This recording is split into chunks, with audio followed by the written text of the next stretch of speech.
दोस्तों, आपने कई गैंगस्टर की कहानी सुनी होगी। हम आपको ऐसे बदमाश की कहानी बताने जा रहे हैं जो कच्ची उम्र में जुर्म की दुनिया पर राज करना चाहता था, जिसने 16 साल की उम्र में अपराध की दुनिया में कदम रखा था। उसका एक अलग स्टाइल था, वो युवाओं के बीच काफी फेमस भी हुआ। हम बात कर रहे हैं उज्जैन के कुख्यात गैंगस्टर दुर्लभ कश्यप की। आखिर 20 साल की उम्र में उसकी हत्या कैसे हुई, तो आइए जानते हैं पूरी कहानी। लेकिन उससे पहले अगर आप हमारे चैनल पे नए आए हुए हैं तो चैनल को सब्सक्राइब कर लें और वीडियो देखने में अच्छा लगे तो वीडियो को लाइक कर दे। तो चलिए वीडियो को शुरू करते हैं। दोस्तों, दुर्लभ कश्यप का जन्म 8 नवंबर 2000 को मध्य प्रदेश के उज्जैन में हुआ था। बचपन में वह अन्य बच्चों की तरह ही था, लेकिन जैसे जैसे उसका उम्र बढ़ते गया वैसे वैसे वो जुर्म की दुनिया में कदम रखते गया। दुर्लभ कश्यप को पढ़ाई में ज्यादा रुचि नहीं थी। दुर्लभ कश्यप के दिमाग में गैंगस्टर बनने का जुनून सवार था। दोस्तों, दुर्लभ कश्यप अपराध की दुनिया में राज करना चाहते थे। वह बहुत जल्द ही उन लोगों के साथ मिलने जुलने लगा जो गैर कानूनी कामों में शामिल थे।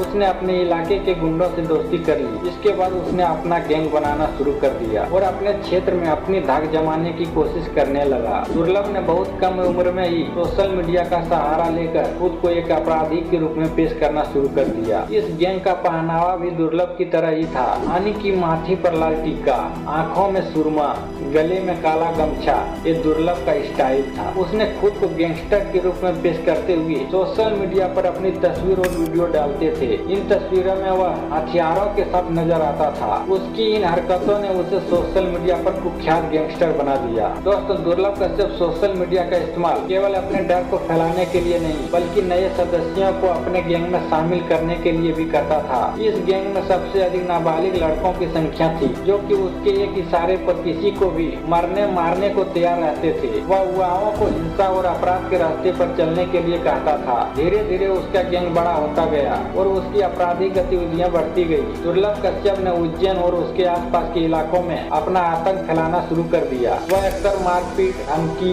वसूली और अन्य गैर कानूनी काम करता गया। वह पुलिस की नजर में भी आने लगा, लेकिन वह अपनी चालाकी से हर बार पुलिस की गिरफ्त से बच जाता था। दुर्लभ की यही बेफिक्री और कानून की पकड़ से बचने की काबिलियत ने उसे एक कुख्यात अपराधी बना दिया। दुर्लभ की आपराधिक गतिविधियां दिन प्रतिदिन बढ़ती जा रही थी और वह अपने गैंग के साथ मिलकर लोगों को डराने और उनसे पैसे वसूलने का काम करने लगा था। दुर्लभ के खिलाफ उज्जैन के महाकाल थाना में पहला मामला 2018 में दर्ज हुआ था, जब उसने एक विवाह के दौरान हथियार का खुलेआम प्रदर्शन किया था। इस घटना के बाद पुलिस ने उसे गिरफ्तार किया, लेकिन कुछ ही समय बाद वह जमानत पर रिहा हो गया। जेल से बाहर आने के बाद भी उसने अपनी गतिविधियों को बंद नहीं किया, बल्कि और ज्यादा खतरनाक हो गया। दुर्लभ ने कम उम्र में ही इतने अपराधों को अंजाम दिया था कि शायद ही उज्जैन जिले का कोई थाना बचा हो जिसमें उसके खिलाफ कोई कंप्लेंट दर्ज न हुआ हो। वह अपने इलाके में वर्चस्व की लड़ाई लड़ता था और दूसरे गैंग के साथ उसका अक्सर झगड़ा होता रहता था। उसकी ये आपराधिक गतिविधियां लगातार बढ़ती रही और इसके कारण वह पुलिस के लिए भी बड़ी समस्या बन गया था। हालांकि उसकी उम्र कम थी, लेकिन उसके जुर्म और अपराध के कारण लोग उनसे डरने लगे थे। दुर्लभ कश्यप फेसबुक पर अपनी प्रोफाइल को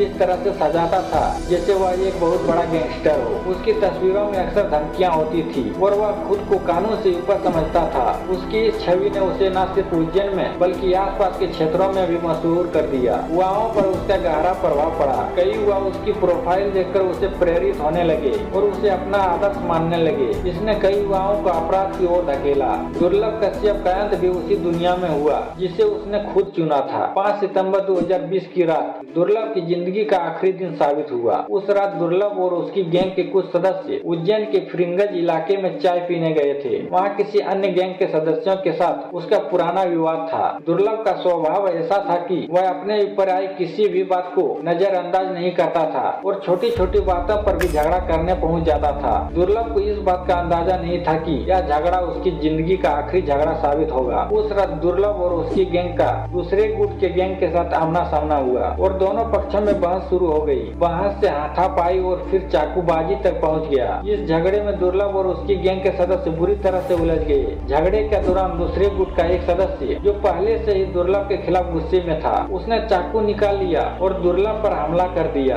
दुर्लभ को चाकू से 34 वार किए, जिससे वह गंभीर रूप से घायल हो गया। वहाँ मौजूद लोग उसे तुरंत अस्पताल लेकर भागे, लेकिन उसकी हालत इतनी गंभीर थी कि वह बच नहीं सका। दुर्लभ की उसी रात मौके पर मृत्यु हो गई। उसकी हत्या की खबर ने उज्जैन और आसपास के इलाकों में सनसनी फैला दी। दुर्लभ की हत्या के बाद पुलिस ने उसके गैंग के सदस्यों को पकड़ना शुरू किया। दुर्लभ की मौत के बाद उसका गैंग धीरे धीरे कमजोर पड़ गया। दुर्लभ की कहानी हमें यह सिखाता है कि अपराध का रास्ता हमेशा विनाशकारी होता है। दोस्तों, गलत रास्ते पर चलने का अंजाम हमेशा बुरा ही होता है। दुर्लभ ने अपराध की दुनिया में अपने नाम को स्थापित किया, लेकिन अंत में उसकी जिंदगी गैंगवार में खत्म हो गई। तो दोस्तों, ये वीडियो देखने में आपको कैसा लगा हमें कमेंट करके जरूर बताइए, और चैनल पे नए आए हुए हैं तो चैनल को सब्सक्राइब कर लें, और वीडियो देखने में अच्छा लगा तो वीडियो को लाइक कर देना। तो चलिए मिलते हैं आपसे अगले वीडियो में। धन्यवाद।